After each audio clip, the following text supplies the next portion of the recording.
Shalom saudara-saudara yang diberkati Tuhan kita Yesus Kristus. Tema perenungan kita hari ini saya beri judul Alami dan nikmatilah kebaikan Tuhan. Firman Tuhan saya ambil di dalam Mazmur pasalnya yang ke-34 ayat 9. Demikian firman Tuhan. Kecaplah dan lihatlah betapa baiknya Tuhan itu. Berbahagialah orang yang berlindung padanya.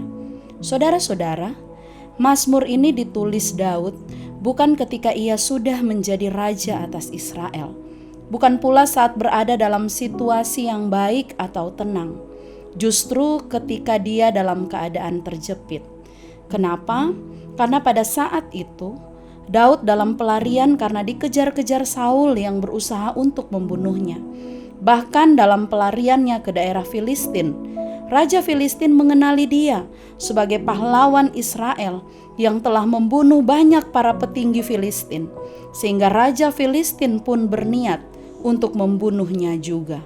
Saudara-saudara, pada umumnya orang akan menjadi stres, akan menjadi frustasi, bahkan takut ketika berada dalam situasi kejepit.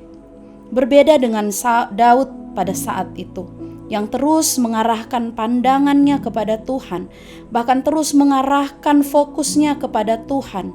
Bahkan dia pun terus mengingat kebaikan-kebaikan Tuhan, sehingga ia tetap bisa memuji Tuhan dalam keadaannya saat itu. Daud sangat percaya, bahkan terlalu percaya, bahwa Tuhan yang disembahnya adalah Tuhan yang tidak pernah berubah, Tuhan yang tidak pernah meninggalkan dia, bahkan Tuhan yang sama, baik kemarin, hari ini, bahkan sampai selama-lamanya. Daud percaya kalau dulu Tuhan menolong saat ia berhadapan dengan singa atau beruang yang berusaha untuk menerkam kawanan domba yang digembalakannya. Kalau dulu Tuhan turut campur tangan saat ia berperang melawan musuh dan memberinya kemenangan, maka dia percaya Tuhan yang sama pasti akan meluputkan dia dari pergumulan yang dia hadapi pada saat itu. Karena itu, dalam keadaan yang seakan tiada harapan, Daud selalu mengingat betapa baiknya Tuhan. Bahkan dia pun terus berusaha mengecap, merasakan, mengalami segala kebaikan Tuhan di dalam kehidupannya. Saudara-saudara, kata kecaplah di dalam Ibrani dituliskan ta'am, artinya merasakan. Sedangkan lihatlah di dalam Ibrani dituliskan ra'ah, artinya memperhatikan atau memeriksa. Yang perlu dirasakan dan diperhatikan adalah kebaikan Tuhan.